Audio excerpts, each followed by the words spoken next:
दोस्तों, लाइक तथा कमेंट जरूर कीजिए। जीवन को उत्सवपूर्ण बनाने के लिए इस चैनल को तुरंत सब्सक्राइब कीजिए और हाँ, बेल आइकॉन जरूर दबाइए ताकि नए नए वीडियो की जानकारी आपको समय समय पर मिलती रहे।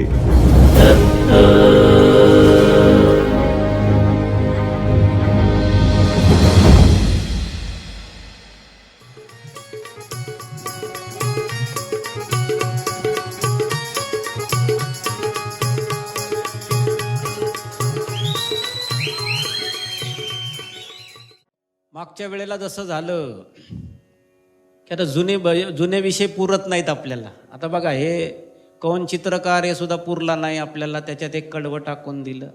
आता इथे सुद्धा असं झालं की गदी माडगुळकर काही पुरायला तयार नाहीत. मग शेवटी देव आहे तैसा राही, म्हणजे देव त्याच्या गुणासकट धर्मासकट जसा नित्य नवीने तसा राही, असा आपण त्याचा अर्थ. कारण जडत्व देवाला बहाल करता येणार नाही, त्या अर्थाने कोणाला झटका बसायचं कारण नाही. जनरली काय माडगुळकर बिडगुळकर विषयी खूप श्रद्धा असते आपली, तेवढी श्रद्धा मला सुद्धा आहे, काही प्रॉब्लेम नाही आहे. फक्त असं आहे की दृष्टिकोनाचा जो भेद आहे, कारण पुढे पुढे सरकायला पाहिजे विषय. आणि दुर्दैवाने आपण पुढे सरकलोय. मला ऐकणारे एवढे पुढे सरकलेत, तर पुन्हा मला दिल्लीला गेलेली माणसं पुण्याला आणायची नाही आहेत. तर त्या काळजीपोटी विषय पुढे सरकवला. आता पुरत नाही म्हणून एक नवीन करायची रचना हे फिक्स केलेलं आहे मी. आज पुन्हा एकदा एक नवीन रचना ऐकूया.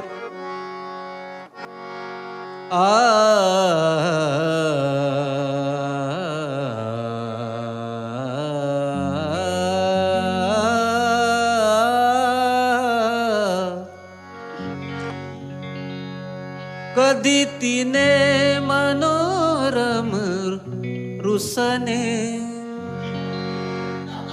रुसण्यात उगीच ते हसणे. नाही का? काय होतं पुढे? कधी तिने मनोहम रुसणे रुसण्यात उगीच ते हसणे, म्हणून ते मनोरम रुसणे मनोहर, म्हणून ते मनोहर रुसणे. राग तसा आहे, मी काही करू शकत नाही. आता मुझको यारो माफ कर दो, मैं नशे में हूं. एक टँगो पंच मारलेला आहे दत्त महाराजांच्या नावाचा. टँगो पंच शब्द आला की माईला असं वाटतं की बुद्धाचा पंडितजी तो दाखवा टँगो पंच काय असतो तो प्रकरण. ते पण अरे हा इथे बसलाय, हाच टँगो पंच. तुम्हाला सांगतो, एकदा दत्त महाराजांचा आणि माझा संवाद झाला. मी त्यांना म्हणालो की आकाश किती मोठं आहे, वारा किती मोठा आहे, अग्नी किती विशाल आहे, पंचमहाभूत त्रिगुण अष्टधा प्रकृती किती मोठी आहे. त्यांना तारायचं सोडून हे छोटे छोटे जीव, हे आम्ही आपल्या चिरंजीव पीठाच्या नावाने जी काही पेंद्या चतुऱ्या वाकड्या बोबड्या जमा केलेत, नाही का, हे असे छोटे छोटे जीव तू का तारस बसलायस? तर दत्त महाराजांनी त्याला जे उत्तर दिलंय ते आता तुम्हाला या रचनेमध्ये ऐकायला मिळेल. बघा, ते म्हणतायत अरे तू येडा आहेस म्हणे. आता ते तर जग जाहीर आहे, नाही का, त्यांच्या तोंडून छान वाटलं, नाही का.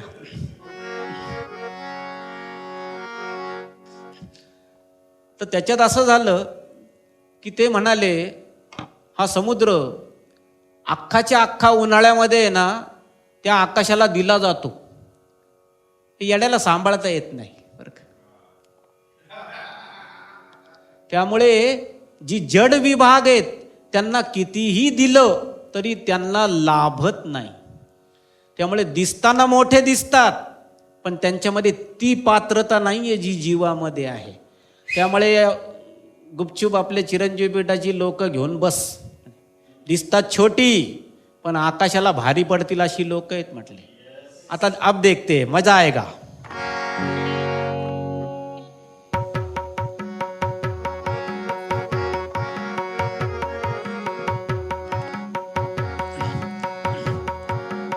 समंदर आसमां को पाके भी, समंदर आसमाने पाके भी, कोण म्हणताय? दत्त महाराज.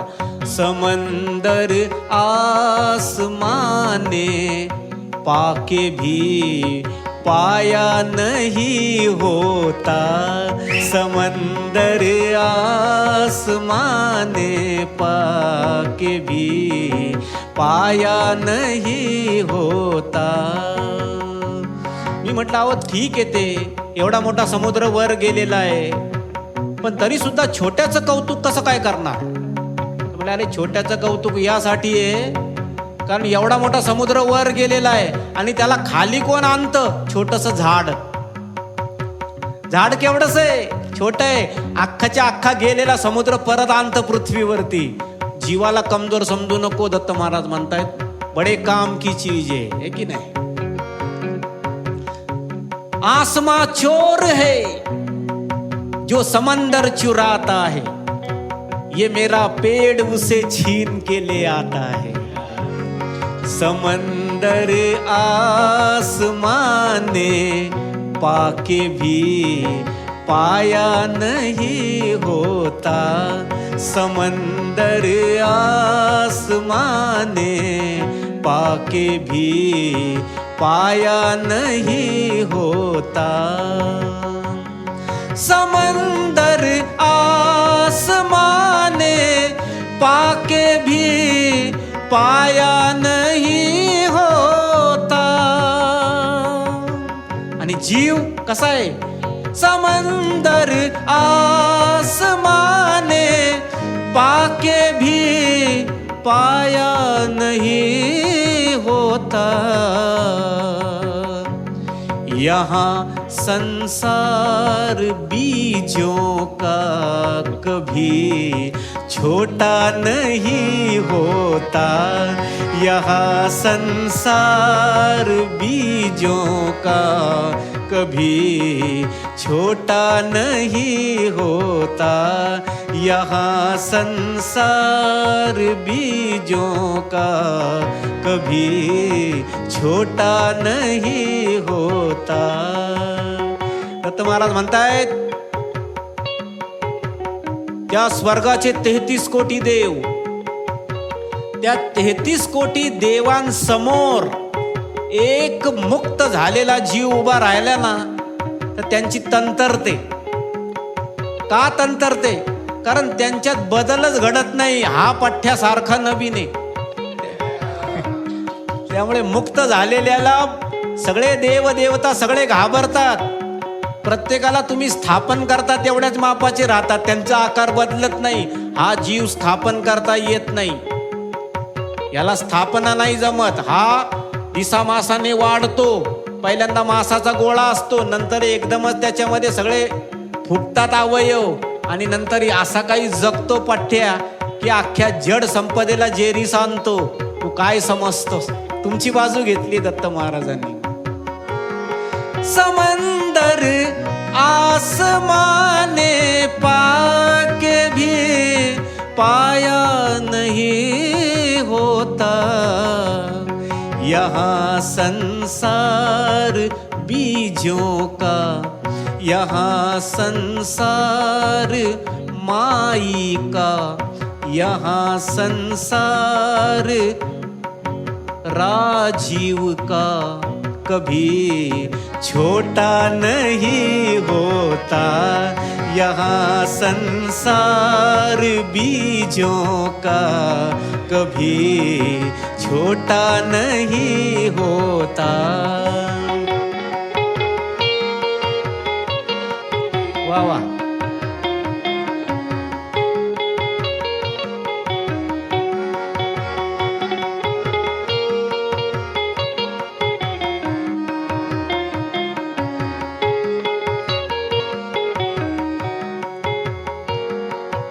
आता आपल्या लोकांचा एक प्रॉब्लेम आहे, इतकं काही घडलंय आयुष्यात की एखादा माणूस आला की नक्की तुम्ही काय करता? कुलूप. अहो नाही होत, असं सांगता येत नाही. कुलूपच लागतं, तुम्हाला सांगतो मी. तर हे कुलूप लागायचं कारण काय आहे की जे खरं आहे ना ते खरं बोलता येत नाही, जे खोटं आहे ना ते खूप बोलता येतं, तुम्हाला सांगतो. तर त्याच्यावरती दत्त महाराज हा जो शेर देत आहेत बघा, सुंदर आहे. अभिमानी असेल माणूस तर भरपूर गप्पा मारेल, पण ज्याला परमेश्वर कळतोय तो म्हणेल नाही रे, सांगता येत नाही. कळतंय. एक संत होते सेंट जोसेफ, किंवा आणखी दुसरं नाव असेल कदाचित, ख्रिश्चन. तर त्यांना एक जण आला आणि त्यांना म्हटलं, काय हो प्रेम म्हणजे काय? तर उत्तर फार सुरेख दिले त्यांनी. ते म्हणाले, काय होतंय, तू विचारण्याच्या आधी मला माहिती होतं, पण आता लक्षात आलं की मला सांगता येणार नाही, त्यामुळे मला प्रेम म्हणजे काय सांगता येणार नाही. विचारण्यापूर्वी माहिती होतं, पण विचारलं की सांगता येत नाही. सत्य असं आहे, आणि ते सत्य तुमच्या आतमध्ये दत्त दत्त सत्य हे सत्य दत्त हे. त्याच्यामुळे काय होतंय, सगळं सांगता येतं, मोठमोठ्या विषय सांगता येतात. दत्त महाराज सांगा म्हटलं की वाचा बसली तुमची. आता शेर बघा. समंदर आसमान, समंदर आसमाने पाके भी पाया नहीं होता, यहाँ संसार बीजों का कभी छोटा नहीं होता. आणि आता शेर.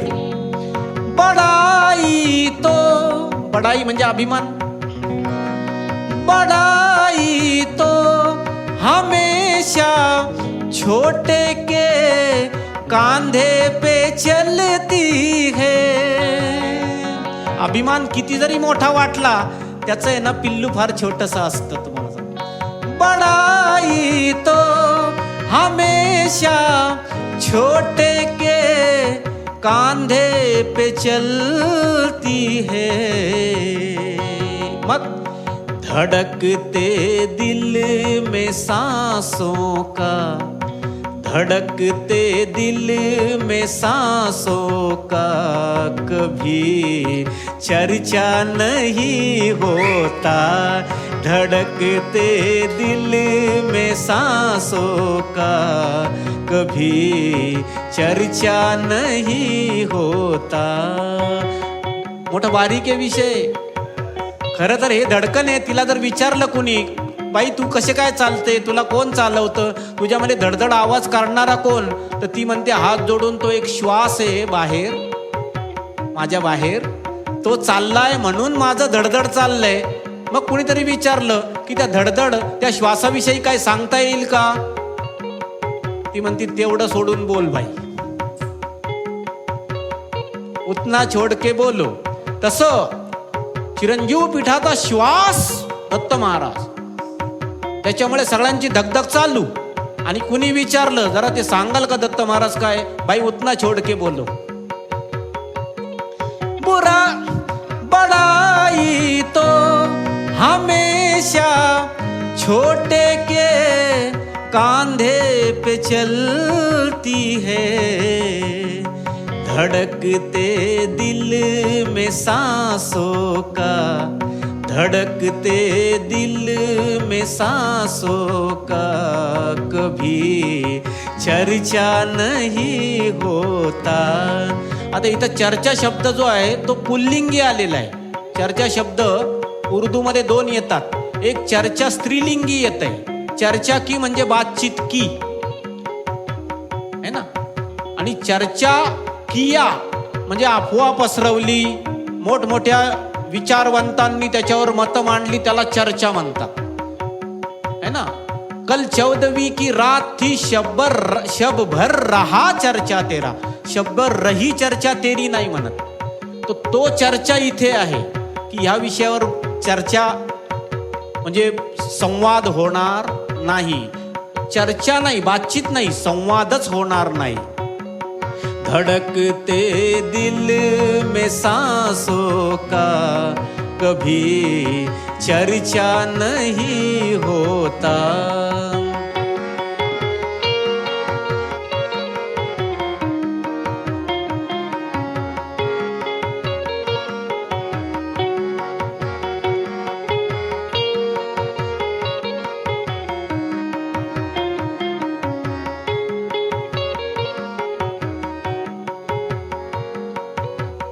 काय झालं, ग्रंथामध्ये खूप वाचलं की तन मन धन परमेश्वराला अर्पण करायला पाहिजे वगैरे. आता ते संजय सौंदनकरांनी एकदम अर्पण केलंच असं दाखवलं. अरे बाबा, आता गडबड आहे, इस चीज को खतरा होने जा रहा है भाई. बा कशी गडबड आहे. हे काय झालं, हे वाक्य आपल्या डोक्यात खूप रुजलीत. मी दत्त महाराजांना विचारलं, म्हटलं अहो सब अभि तन मन धन सगळं अर्पण परमेश्वराला.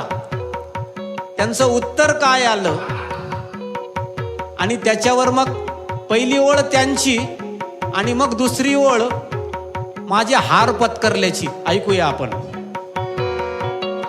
लगा कर आग पृथ्वी को, लगा कर आग दुनिया को, कभी सूरज नहीं बनता. पहिलं तर हे की पृथ्वीला आग लावायची तर अग्नी सुद्धा सूर्याकडूनच घ्यावा लागेल. लगा कर आग पृथ्वी को, कभी सूरज नहीं बनता. आणि मग माझं उत्तर, मेरा सब है तेरा नाही. सूर्याचं सगळं माझं आहे. तेरा सब है मेरा लेकिन, तेरा सब है मेरा लेकिन, मेरा तेरा नहीं होता. तेरा सब है मेरा लेकिन, कभी तेरा नहीं होता. मेरा सब है. उलट चाललंय. लगा कर आग पृथ्वी को, कभी सूरज नहीं बनता. म्हणजे पृथ्वी सूर्याच्या कामाची नाही. मेरा तेरा सब है मेरा लेकिन, तेरा सब है मेरा लेकिन, मेरा तेरा नहीं होता. तेरा सब है मेरा लेकिन, मेरा तेरा नहीं होता.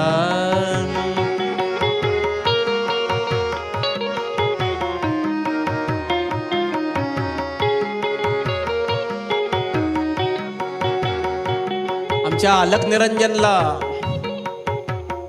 निरंजनचे आमचे 150 सूत्र झाली नाही का. 150 सूत्र झाल्यानंतर जे काही श्रेय आहे ते सगळं श्रेय ऐकणाऱ्यांच्या पदरात ढकलून दिलं. तुम्हाला सांगतो, किंवा तुम्ही ऐकलं म्हणून झालं ते. पण तरी सुद्धा म्हणजे स्पंदननाथांना खूप आनंद झाला, सगळ्या ऐकणाऱ्यांना खूप आनंद झाला त्यावेळेला. पण नंतर लक्षात आलं की इकडून सगळं देता येतं, पण तुमच्या बाजूनी काही या बाजूला येणार नाही.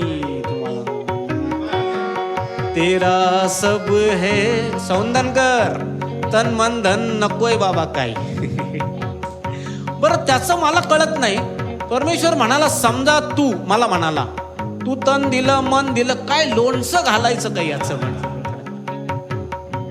या तुझ्या शरीराचं, अरे मरत्या लोकात मरतंय हे, तर याला हिंग लावून कोणी विचारत नाही. 4 आणे सुद्धा देणार नाही. तुम्ही बाजारात ठेवा, एखादं बकरू मारून ठेवा, त्याचे पैसे तरी येतील किलोने. पण माणूस मारून विकायला ठेवा, 4 आणे सुद्धा किंमत येणार नाही. आणि मग काय अर्पण करतोय, ज्याची किंमत नाही ते अर्पण करतोय. दुसरा मुद्दा, पृथ्वी सूर्याचं सगळं काही घेऊ शकते, हे तर सिद्ध आहे. हे तर सिद्धच आहे. ज्या जागेवर प्रकाश नाही त्या जागेवरती जीवसृष्टी जन्माला येत नाही. त्यामुळे सगळंच्या सगळं पृथ्वीचं सूर्याचं पृथ्वीला मिळू शकतं, पण पृथ्वीचं सूर्यामध्ये काहीच जात नाही. हा बारीक सिद्धांत आहे बघा. त्यामुळे तुमचं योग बाद केले. तुम्हाला प्रश्न पडला असेल कारण मी दत्त महाराजांना म्हटलं, अहो योगही बाद, तंत्रही बाद, भक्तीही बाद, सेवाही बाद, नामस्मरण बाद, काय आमच्यासाठी काय ठेवलंच नाही. ते म्हणे ठेवलं नाही कारण जातच नाही त्याच्यात काही. पृथ्वीचं कुठलंच अंग सूर्यामध्ये सरकत नाही म्हणून बंद केलंय. उगीच कशाला टाइमपास करताय, नाही का. आनंद लो. तेरा सब कुछ मेरा लेकिन तेरा सब है मेरा लेकिन मेरा तेरा नहीं होता. तेरा सब है मेरा लेकिन मेरा तेरा नहीं होता.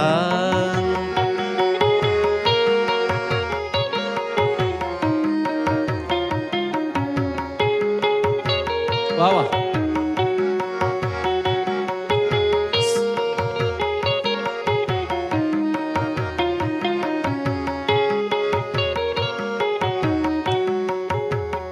मग त्याला म्हटलं, बाबा बाकी सगळं बंद केलं पण कर्म सुद्धा बंद केले.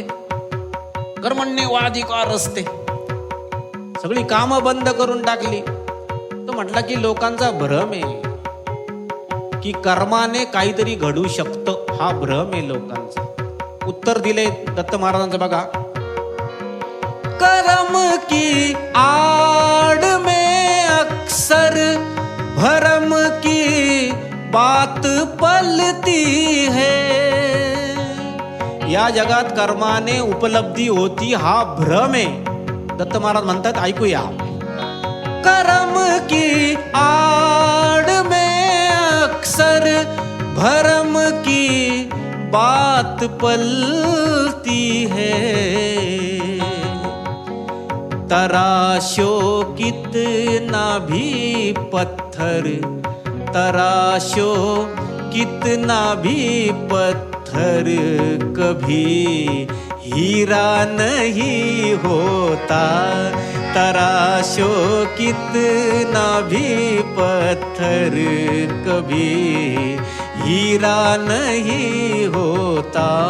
काय गर्व माणसाला, आम्ही हिरा बनवला. अरे आधी असावा लागतो हिरा, मग त्याच्यावर पैलू पाडता येतात. दगडावर पैलू पाडून बनवून दाखव. म्हणजे या जगामध्ये जे आहे ते ओरिजिनल आहे, कर्माने काहीही घडत नाही.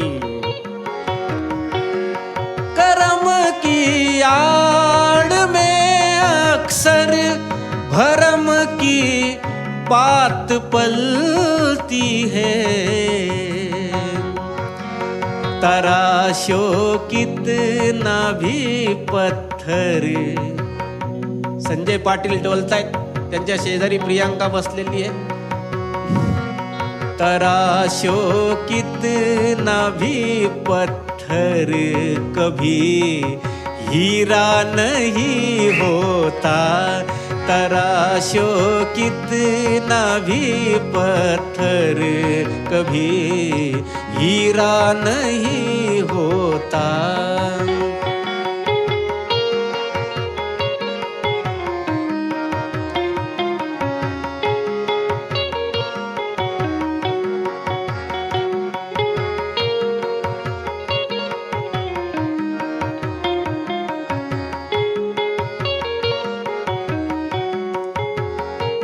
हा या गझल मधला, म्हणजे आता नवीन गझल आहे आपली, नवीन लिहिलेली आहे, पण या नवीन मधला हा जो शेर आहे, खरं शेवटी असायला पाहिजे पण आधी आलाय, काही इलाज नाही. पण अल्टिमेट म्हणजे आपलंच आपल्याला आवडावं तसं आहे थोडंसं. ते खूप अल्टिमेट विषय आहे, म्हणजे आवडीच्या पलीकडे. या कोरोनाच्या काळामध्ये हा शेर एकदम जबरदस्त आहे. जी जी मंडळी क्वारंटाईन आहे त्यांनी ऐकायचा आता शेर. बघा कसं आहे. कबर के सीने पे, कबर के सीने पे खिल कर कहा फूलों ने ये हंस कर.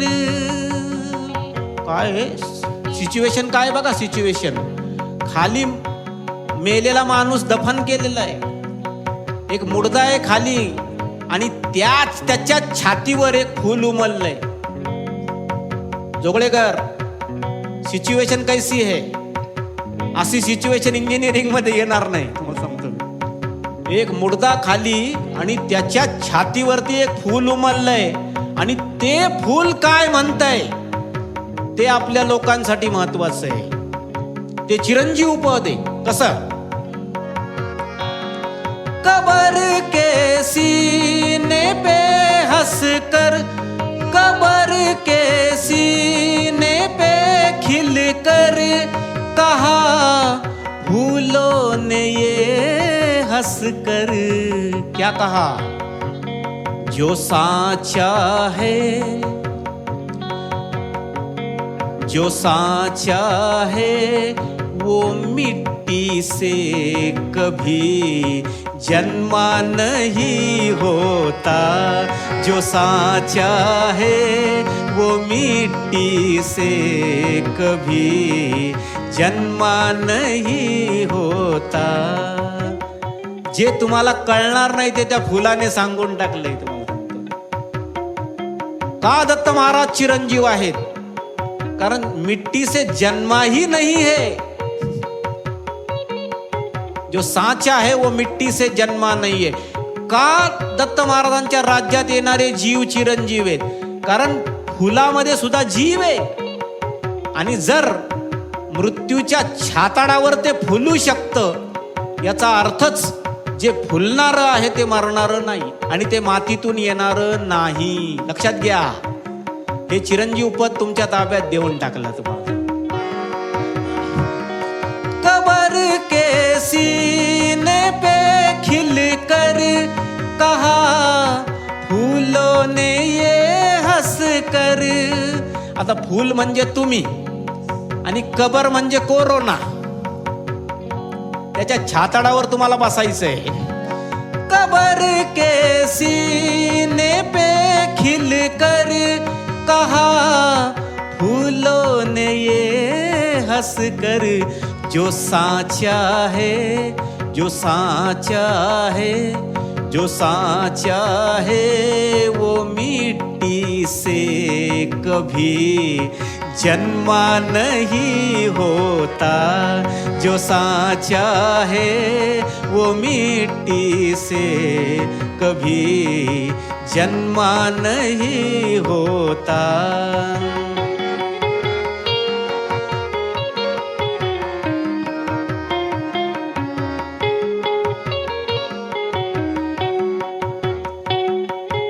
एकदा दोनदा दत्त महाराजांना असं आहे की मला सुद्धा ते म्हणाले की तुझ्या डोक्यात दगड घालीन, ऐकायचं तर ऐक नाही तर जा निघून. ही लँग्वेज काय आहे तुम्हाला सांगतो की जोपर्यंत झटका बसत नाही माणसाला तोपर्यंत सत्य गळ्यात उतरत नाही, जिभेवर राहत. त्यामुळे काय होतं, आता हात जोडून सांगतोय मला खूप कडक बोलावं लागतं. पण ते कडक बोलणं अशासाठी आहे कारण इथे सत्य द्यायचं आहे ना. असत्य देण्यासाठी तेल पाणी मशागत सगळं करता येतं. सत्य द्यायला तुम्हाला खोटं बोलू शकत नाही. तुम्हाला खरंच बोलावं लागतं, तुम्हाला सांगतो. त्यामुळे बऱ्याच लोकांचं असं होतं, कोणाची मनं दुखवण्याची शक्यता आहे. पण शेवटी असं आहे की माझं एकदा मी बसलो की मग काय मैं अपने बाप की भी नहीं सुनता, मैंने अपने आप की भी नहीं सुनता. तर शक्यता ही की या बाजूनी थोडी शिवराळ भाषा येते कारण दत्त महाराजांचा स्वतःचा स्वभाव शिवराळ आहे. तुम्हाला सांगतो कधी कधी खतरनाक शिवी देतात एखादी ते. तर हे होतं पण तुम्ही समजून घ्या. तर हा मी फार पूर्वी लिहिलेला शेर आहे जो दुसऱ्या गझलसाठी लिहिला होता. ही जी चाल आहे ही त्या जानीबाईंची चाल आहे आणि तेव्हा मी त्यांना हा शेर दिला होता. पण आत्ताच्या लोकांना पण लागू पडतोय. त्याचं माझं भांडण झालं होतं, त्याच्यासाठी हा शेर मी बनवला होता. पण मी अगर उस्ताद गाली दे, अगर उस्ताद गाली दे तो उसको भी दुआ समझो. आहे का नाही? आता काय कोणाकोणावर फारच भडकतो मी. आता मधल्या काळात काहीतरी वरूनचा राग आला, वरूनवरच भडकलो. स्वप्नीलचा राग आला, स्वप्नीलवरच भडकलो. आता हा शेर बघा, हा मजा करून जाईल. अगर उस्ताद, हा उस्ताद आहे म्हणून असं केलं सगळं. अगर उस्ताद गाली दे तो उसको भी दुआ समझे. अगर उस्ताद गाली दे तो उसको भी दुआ समझो. बड़ों की डांट सुनने से, बड़ों की, मी बड़ा, बड़ों की डांट सुनने से कोई छोटा नहीं होता. बड़ों की डांट सुनने से कोई छोटा नहीं होता.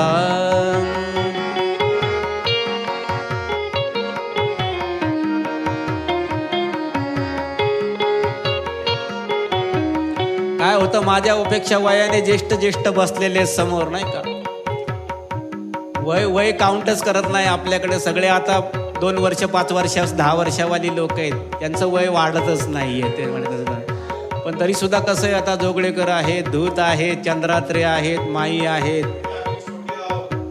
आता इकडे यांनी सांगून टाकलं छोटे आहेत, हत्यार टाकलं. पण खरंच असं आहे. आता एकदा उस्तादगिरी सुरू केली म्हटल्यावर मी काही छोटा नाही, फिक्स करून टाकलं मी तुम्हाला. अगर उस्ताद गाली दे तो उसको भी दुआ समझे. बड़ों की डांट सुनने से, बड़ों की डांट. आता परेश भाटी पहिल्यांदा फारच एकदम शांत आहे, नाही, एकदमच गुप्त गप्प. शेवटी मग स्पंदननाथांना म्हटलं, तुम्ही बघा ह्या माणसाला सरळ करा म्हटलं, नाहीतर माझ्यासारखा कोणी वाईट नाही. आणि त्याच्यानंतर जेव्हा फोन केला तो पहिल्यांदा हसून, पंडितजी फार आनंद झाला. म्हटलं असं पाहिजे.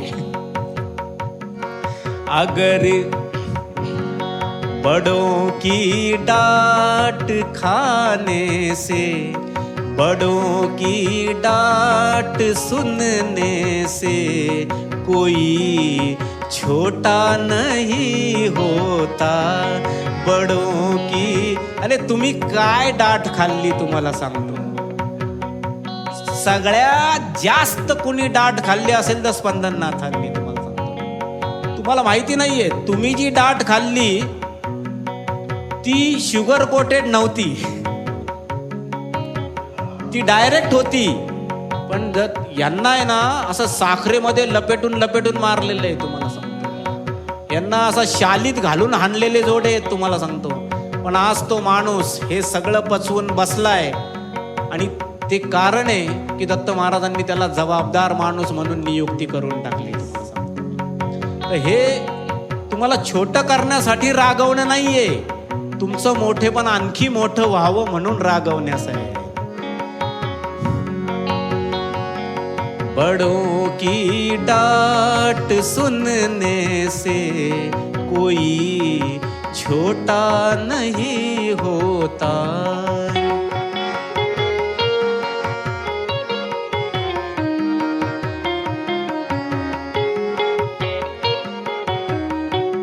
आता शेवटी दत्त महाराज म्हणतायत की लोकांना तू चिरंजीव सांगतोय, आणि लोक त्या चिरंजीव शब्दाचा अर्थ काही समजून घेत नाहीत. ते आपले नुसतं मरणारे असंच धरतात.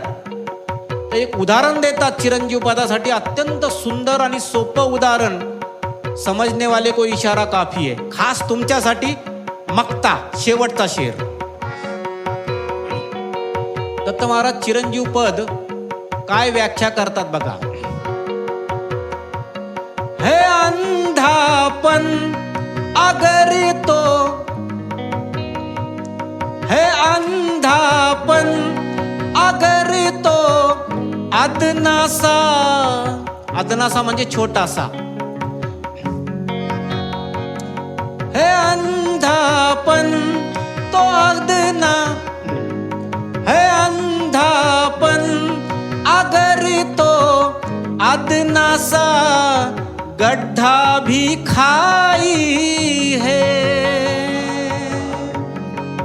हे कळलं का तुम्हाला? जर आंधळा असेल माणूस, एक छोटा खड्डा सुद्धा मारून टाकेल त्याला. Okay, got it? खूप छोटा खड्डा, मरेल, पण आंधळा माणूस मरेल. चिरंजीव पदाची व्याख्या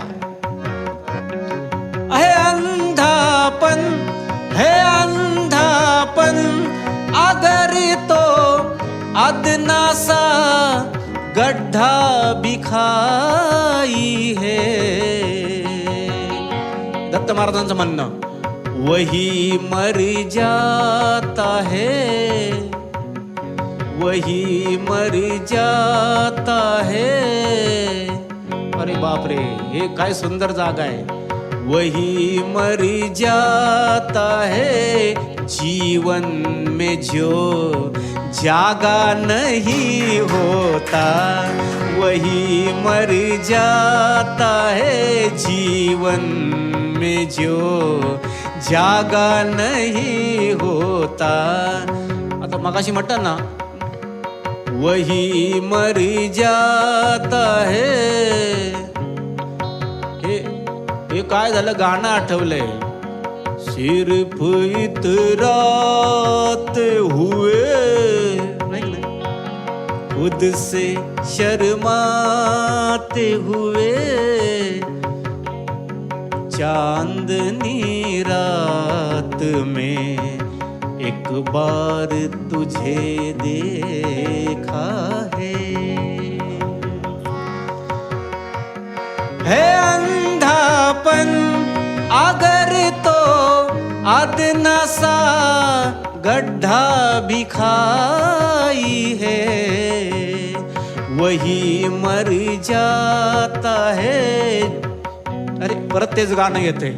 वही मर जाता है जीवन में जो जागा नहीं होता.